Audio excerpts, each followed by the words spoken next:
Hi friends, நம்ம TNPSC வெற்றி பேச்சு சேனலில் இன்றைக்கி நம்ம யூனிட் 6ல் இருக்கக்கூடிய சங்ககாலம் இலக்கியம் முதல் இக்காலம் வரையிலான இலக்கியம் அந்த டாப்பிக்கில் 14 கீழ்கணக்கு நூல்கள் தான் நம்ம பார்க்க போகிறோம். ஆல்ரெடி நம்ம இதில் ஒவ்வொரு இலக்கியங்களாக வரிசையாக பார்த்துட்டு வரோம். ஸோ அந்த வகையில் இன்றைக்கி நம்ம பார்க்க போகிறது 14 கீழ்கணக்கு நூல்கள். முதல்ல பாருங்கள், 14 கீழ்கணக்கு நூல்கள். இதில் என்ன சொல்கிறாங்க, இத்தொகுதியில் அடங்கியுள்ள நூல்கள் பெரும்பாலும் நீதி நூல்கள். இதில் இருக்கக்கூடிய எல்லா நூல்களுமே எதை சார்ந்தது? நீதி நூல்களாக இருக்கிறது. 11 நூல்கள் இந்த நீதி நூல்கள் வகையை சார்ந்ததாக இருக்கிறதுன்னு சொல்கிறாங்க. 6 நூல்கள் அகத்திணையை சார்ந்ததாக இருக்கிறது, 1 மட்டும் புறத்துணையை சார்ந்ததாக இருக்கிறது அப்படின்னு சொல்கிறாங்க. ஸோ இந்த நூல்கள் அனைத்தும் சிறு பாடல்களால், எல்லாமே எப்படி இருக்குமா, இது 14 கீழ்கணக்கு நூல்களில் எல்லாமே சிறு பாடல்களால் ஆனவையாக இருக்கும். கூடிய அளவாக மேக்ஸிமம் ஒரு 4 அடிகளை உடையதாக மட்டுமே இருக்கிறதாக இருக்கிறது அப்படின்றாங்க. ஸோ இப்போ இதில் நம்ம 3 பாட்டு ஆல்ரெடி பார்த்துட்டோம். எதெல்லாம் பார்த்தோம்? நீதி நூல்கள், அகத்திணை நூல்கள், புறத்திணை நூல். ஸோ இது பார்த்தாலே அந்த நூல்கள் எதெல்லாம் அப்படின்னு பார்க்கலாம். முதல்ல நீதி நூல்கள். எதெல்லாம் நீதி நூல்கள் பாருங்கள். 14 கீழ்கணக்கு நூல்களில் திருக்குறள், நாலடியார், நான்மணிக்கடிகை, இன்னா 40, இனியவை 40, திரிகடகம், ஆசாரக்கோவை, பழமொழி 400, சிறுபஞ்சமூலம், ஏலாதி, முதுமொழிக்காஞ்சி. அடுத்தது அகத்திணை நூல்கள். இதில் ஐந்திணை 50, திணைமொழி 50, ஐந்திணை 70, திணைமாலை 150, கைநிலை கார் 40. புறத்திணை நூல் களவழி 40 மட்டும். ஸோ இதுதான் நமக்கு மொத்தத்தில் இருக்கக்கூடிய 14 கீழ்கணக்கு நூல்கள். ஸோ இப்போ நம்ம என்ன பண்ண போகிறோம் அப்படின்னா, ஃபஸ்ட்டு இந்த 18 நூல்களுடைய பேசிக் இன்ஃபர்மேஷன் என்னென்ன அப்படின்றத மட்டும்தான் இன்றைக்கி நம்ம இதில் பார்க்க போகிறோம். ஸோ இதில் இந்த நூல்கள் இருக்கு இல்லையா, இந்த 14 கீழ்கணக்கு நூல்களில் இருக்கக்கூடிய ஒவ்வொரு நூல்கள், இப்போ நாலடியார்னு எடுத்துக்கிட்டோன்னா ஸ்கூல் புக்கில் நமக்கு எங்கெங்கே நாலடியார் ரிலேட்டடான பாடல்கள் கொடுக்கப்பட்டிருக்கு, அதே மாதிரி நான்மணிக்கடிகை ரிலேட்டடாக எங்கெல்லாம் பாடல் கொடுக்கப்பட்டிருக்கு. ஆல்ரெடி இது தமிழில் இது உங்களுக்கு கவர் ஆகிருக்கும். ஸோ ஆல்ரெடி இதுக்கான மெட்டீரியலுக்கான கிளாஸ் வீடியோ நான் உங்களுக்கு போட்டிருக்கேன். ஸோ இந்த டாபிக் ரிலேட்டடாக உள்ள எல்லாத்துக்குமே நான் போட்டிருக்கேன். ஸோ ஒவ்வொரு நூலுக்கும் தனித்தனியாக 14 கீழ்கணக்கு நூல்களில் இருக்கக்கூடிய ஒவ்வொரு நூலுக்கும் தனித்தனியாக ஸ்கூல் புக்கில் உள்ள மெட்டீரியல், அந்த இது ரிலேட்டடாக என்னென்ன பாடல்கள் உங்களுக்கு ஸ்கூல் புக்கில் இருக்குது அப்படின்றதுக்கான ஃபுல் டீட்டெயிலும் ஒவ்வொரு நூலுக்கும் தனித்தனியாக போட்டிருக்கேன். ஸோ அதுக்கான லிங்க்கு நான் உங்களுக்கு டிஸ்கிரிப்ஷனில் கொடுத்துருக்கேன். ப்ளஸ் நான் டெலகிராம் குரூப்லேயும் உங்களுக்கு ஷேர் பண்ணி விட்றேன்.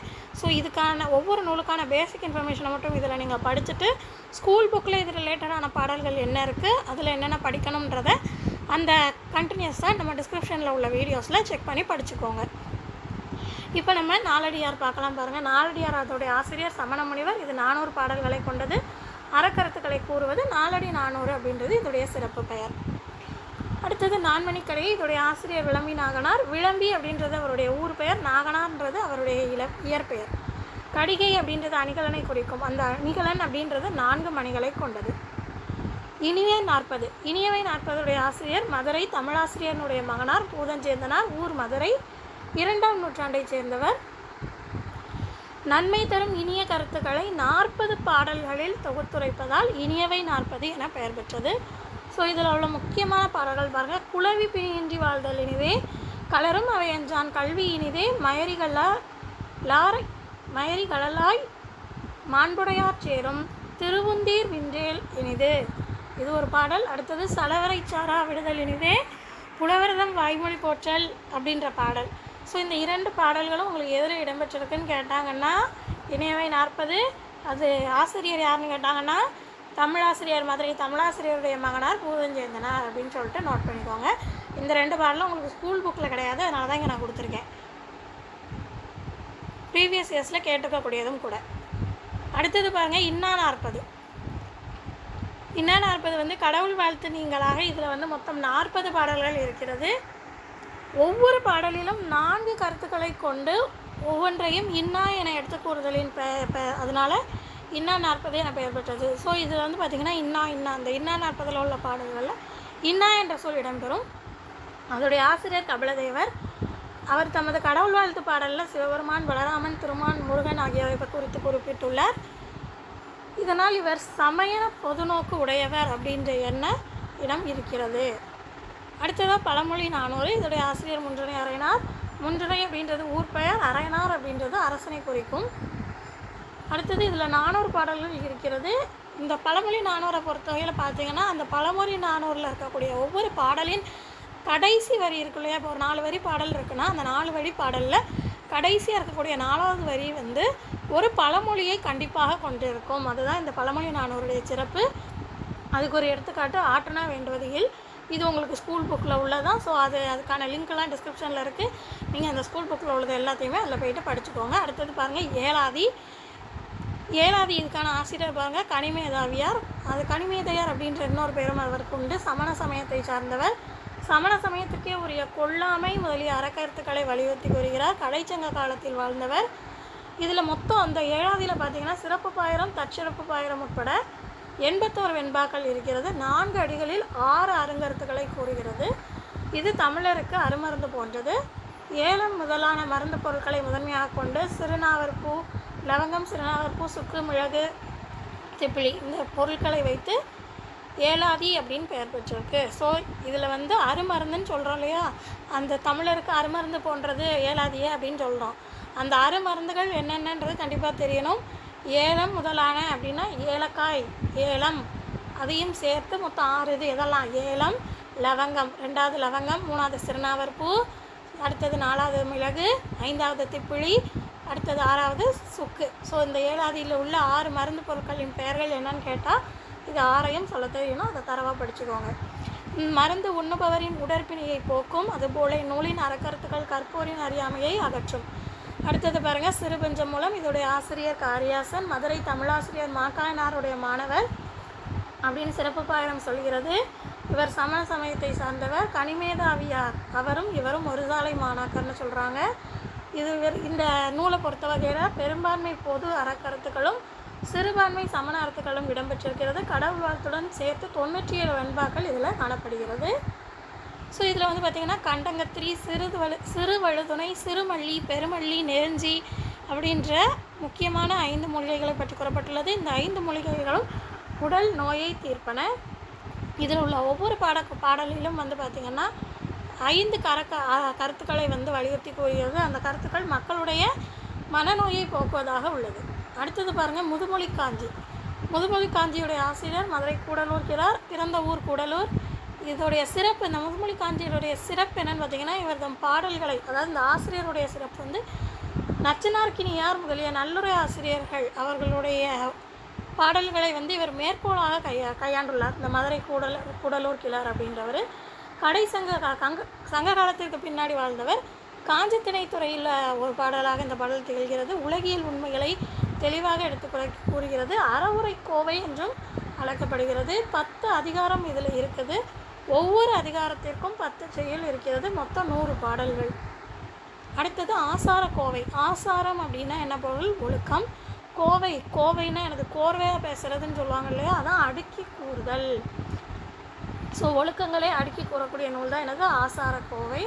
ஒருவர் மேற்கொள்ள வேண்டிய ஒழுக்க முறைகளை தொகுத்து கூறுவதால், ஒருத்தங்க வந்து என்னென்ன ஒழுக்க முறைகளில் தன்னுடைய வாழ்வில் பின்பற்றணும் அப்படின்ற மொத்த இதையும் ஒரு தொகுப்பாக கூறுவதனால் இந்த நூலுக்கு என்ன பெயர்?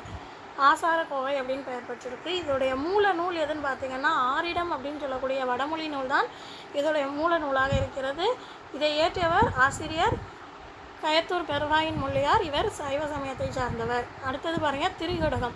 திரிகடத்தோட ஆசிரியர் நல்லாதனார். இதில் மொத்தம் 100 பாடல்கள் மற்றும் ஒரு கடவுள் வாழ்த்து உட்பட மொத்தம் 101 பாடல்கள் இருக்கிறது.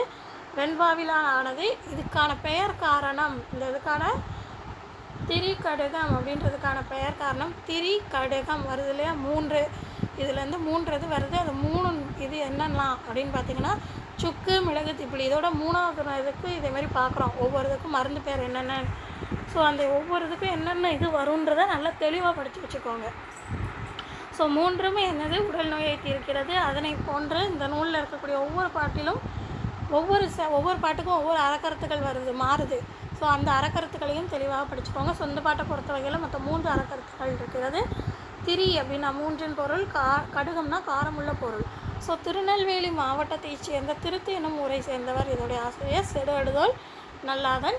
ஸோ இவர் பாயிரம் வந்து இவர் போர் வீரராக இருந்திருக்கலாம் அப்படின்னு சொல்லி இவரை பற்றி குறிப்பிடுகிறது. இந்த நூலுடைய கடவுள் வாழ்த்து திருமாலை பற்றி கூறுகிறது. அது போக இந்த பாடலில் இருக்கக்கூடிய ஒவ்வொரு பாடலிலும் எப்படி இருக்குன்னா இம்மூன்றும் இம்மூவர் அப்படின்ற சொல் இடம்பெற்று வருகிறது. மருந்தின் பெயரால் இது பெயர் பெற்ற ஒரு நூலாக திகழ்கிறது. இதில் 66 பாடல்கள் வந்து நன்மை தருபவை எதெல்லாம், நம்ம வாழ்க்கைக்கு எதெல்லாம் நன்மை தரும் அப்படின்றதை பற்றி இந்த நூலில் உள்ள 66 பாடல்கள் எடுத்துக்கூறுகிறது. மீதமுள்ள 34 பாடல்கள் நம் வாழ்க்கைக்கு தீமை தருபவை எதெல்லாம் சொல்லி எடுத்துக்கூறுகிறது. அதுபோக கணவன் மனைவி வாழ்க்கை பற்றிய 35 பாடல்கள் இருக்கிறது. 300 அறக்கருத்துக்கள் வந்து இதில் கூறப்பட்டுள்ளது. அடுத்த நூல் பாருங்கள், 550 குறிஞ்சி முல்லை மருதம் நெய்தல் பாலை 5 வகையான நிலங்களுடைய வைப்பு முறையை உடைய நூலாக இருக்கிறது. முல்லைத்திணையை பற்றி முதலாவதாக கொண்ட நூல். அதை பற்றி தெளிவாக அதை மட்டுமே முல்லைத்திணையை மட்டுமே மூலதனமாக வைத்து அதை பற்றியே நிறைய சொல்லக்கூடிய ஒரு முதலான நூலாக திகழ்வது 550. ஸோ இந்த 550 பொறுத்தவரையில் பார்த்திங்கன்னா ஒவ்வொரு திணைக்கும் 10 பாடல்கள் வீதம் மொத்தம் 50 பாடல்கள் இருக்கிறது. இதோடைய ஆசிரியர் மாறன் பொறையனார். 2 மான்கள் வந்து பாலைவனத்தில் தண்ணீர் குடிக்கக்கூடிய ஒரு உயர்ந்த நெறியை வந்து இந்த பாடல் விளக்குகிறது. கடவுள் வாழ்த்து, இந்த நூலுடைய கடவுள் வாழ்த்து எந்த கடவுளை பற்றி குறிப்பிடுகிறதுனா திருமால், முருகன், சிவனை பற்றி குறிப்பிடுகிறது.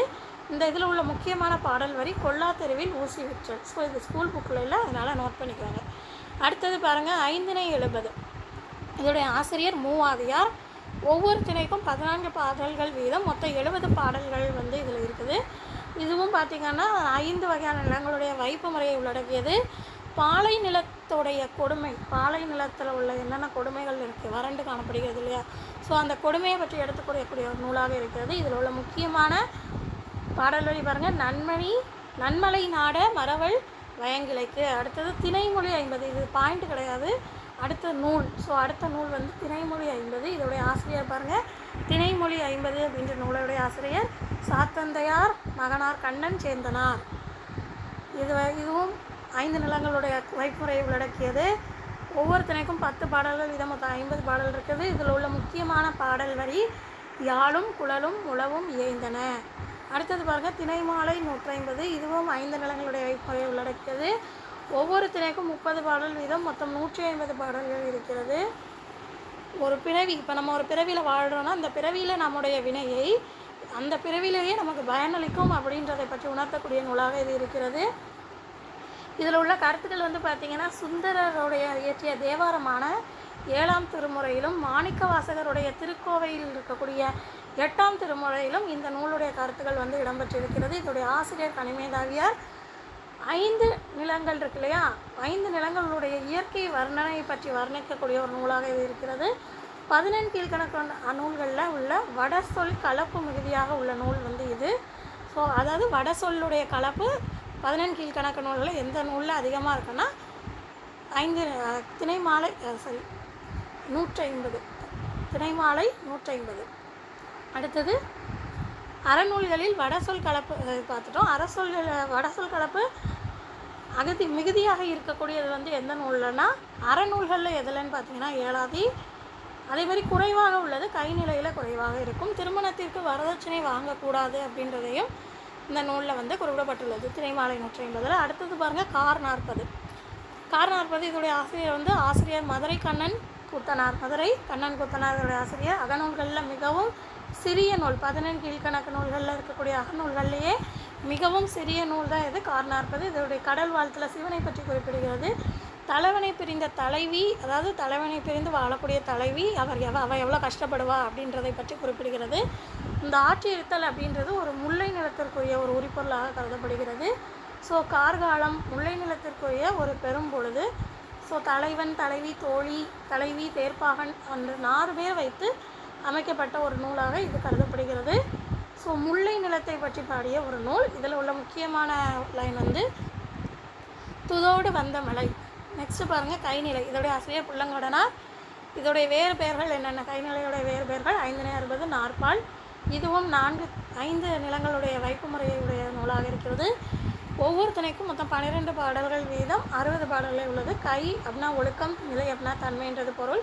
ஸோ கைநிலை அப்படின்றது ஒழுக்கத்தின் தன்மை என்ற பொருளை குறிக்கிறது. அடுத்தது பாருங்கள், களவழி 40. இதோடைய ஆசிரியர் பொய்கையார். மற்றும் 40 பாடல்களை கொண்டது. புறப்பொருள் பற்றி கூறக்கூடிய ஒரே நூல் 14 கீழ்கணக்கு நூல்களில் புறப்பொருள் பற்றி கூறக்கூடிய ஒரே நூல் என்னது? களவழி 40. இதில் உள்ள 40 பாடல் இருக்குன்னு பார்த்தோம் இல்லையா? அந்த 40 பாடல்களிலும் களம் என்ற சொல் வருவதால் இந்த நூல் களவழி 40 என்று பெயர் பெற்றது. சேர மன்னன் கணைக்கால் இரும்புரைக்கும் சோழ மன்னன் செங்கானனுக்கும் இடையே நடந்த போரை பற்றி இந்த நூலில் குறிப்பிடப்பட்டுள்ளது. ஸோ போர் நடந்திருக்குன்னு பார்த்தோம். அந்த போர் எங்கே நடந்திருக்கு? கழுமலம் என்ற இடத்தில் நடைபெற்றிருக்கிறது. இந்த போரில் யார் வென்றிருக்கா? சோழ மன்னன் வெற்றி பெற்றிருக்காரு. ஸோ இதை பற்றி இந்த நூல் குறிப்பிடுகிறது. சேர மன்னன் கணைக்கால் இரும்புரை சோழ மன்னன் வென்றுட்டு சேர மன்னனை என்ன செஞ்சிருவார்? சிறையில் வச்சிருவார். ஸோ அப்படி சிறையில் வச்ச இடம் குணவாயூர் கோட்டம். இந்த சேர மன்னன் தான் நெற்கேட்டு தாமதமாக பெற்று மானம் கருதி உயிர் விட்டார். ஸோ இந்த மாதிரி நம்ம எதுக்கு கஷ்டப்படணும்னு சொல்லிட்டு கடைசி இந்த சேர மன்னன் என்ன செஞ்சிருவார்? இரும்புரை அவர்கள் இறந்து போயிடுவார். ஸோ இதை பற்றி இந்த களவழி 40 நூலில் நமக்கு டீட்டெயிலாக சொல்லப்பட்டிருக்கும். ஸோ இப்போ நம்ம 14 கீழ்கணக்கு நூல்கள் ஃபுல்லாக பார்த்தாச்சு.